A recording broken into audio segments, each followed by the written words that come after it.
Okay. Gusto kong scene sa Maka. Gusto mong scene na magawa sa Maka. Sa Maka. So, ganito ano siya. So, syempre, ganito na lang yung mangyayari.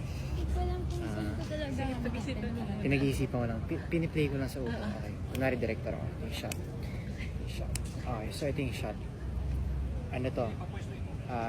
Rule of thirds dapat. Ayan. Ito, di ba pumasok si Shanti kanina? Pasok siya ganun, tapos tatare siya. Tapos, tumatak yun sa akin. Tumatak yun sa akin. Ganyan ka pala. Hindi ko pinahalataan sa camera. Ano siya, kumbaga, inner monologue. Ganun. Tapos habang paalis si Sir Rodente, naisip ko, kasalanan ni Shanti to. Kung hindi pumasok si Shanti, hindi mangyayari ko. Hindi, ayan. Dahil after siguro a few days, nagtataka sila, bakit parang ang tahimik din ni Marco? Yung mga, sila JC, sila Ashley, tapos si Zephanie. Tapos, makikipag-break sa akin si Ashley. Tapos dadalbigin sa problema. Shocks. Itutuloy ko pa ba ang pagpasok sa MacArthur Academy? Tapos, tatanim ako ng galit kay Shanti. Kasi kasalanan niyo ito lahat. Kasalanan ko na nag-break kayo? Oo, kasi tumahimik ako kasi tinarayan mo ako. So, tumahimik ako. Nagalit ako sa kanya. Sobra. Isang scene lang yun actually. Bakit Isang scene lang ba? Na? Ay, isang scene lang. Isang scene Isang scene lang ba? Yung pwede Naging isang buong episode na eh. Ano? Ganito na lang. Di ba may Tampo ni swimming pool? Marco, ganon? May swimming pool doon Okay. kanina. Pasok si Shanti. Ay, hindi. Ano na? Sige, lima. O kunyari meron ng backstory. Yung backstory, yun nagtampo ka sa akin kasi tinarayan kita. So yung ano mangyayari sa scene? Ganito. Acquaintance. Okay. Nandun kami lahat.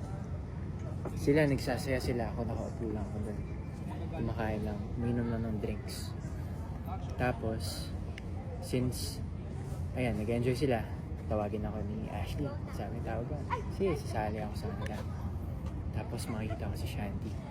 Nandun sa poolside. So, parang malungkot siya. So, sasabihin ko, sa isip ko, kakataon ko na to.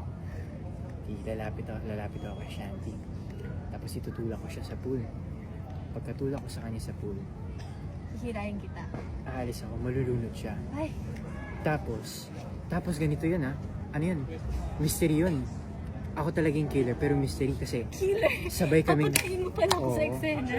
Kasi sabay-sabay kaming pupunta. Sino yung gumawa nun? Tapos iisipin ng lahat si Elijah kasi galit siya kay Shanti. Pero hindi nila alam. Ako yun. Wow. Galing ba? Ikaw, kung may gagawa ka na extend. Ano, sige, i-connect natin sa tampo mo sa akin. So, para ano namin ni Marco to away namin ni Marco to So, magagalit ka sa akin kasi nag-break kayo ni Ashley. Ako yung dahilan ng break nyo kasi sinip ko siya kay Bryce. Tinulungan ko si Bryce na ligawan si Ashley. Tapos magagalit ka, mag-break kayo. So, si Ashley wala siyang kaalam-alam. Ikaw sobrang galit ka sa akin. Tapos yun, itutulak mo ko sa pool. Pero, yung kamay mo, habang nasa likod ko, hinawakan ko, nahulog ka din. So, maglulunuran tayo yung dalawa. Maglalaban tayo. Oo, maglalaban tayo. Maglalaban. Ganun yung mangyayari. Tapos, tutulungan ka ni Ashley. Underwater fight tayo. Tapos pag tinulungan ako ni Ashley, Sisilayin ko rin si Ashley. Tapos lalo ka magalit. tapos lalo ako ng galit. Tapos, lalabas na yung powers ko. Ako talaga si Poseidon. Kontrolin ko yung tubig. Tapos si Shanti, iaalong ko siya. Pero, dun marireveal na ako talaga si Athena. Si Athena. Goddess of wisdom. So, utakan kita siya. Ikaw man si So, Poseidon. minamanipulate mo lang pala ako. Galing. Direct, ito po yung ipipitch namin sa inyo na story.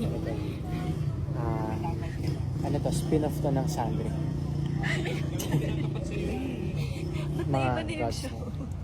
Parang mga estudyante lang tayo dito. Uy, pero, Ano? hindi, mamaya merong ano, di ba? I-vote kung sino yung, alam mo.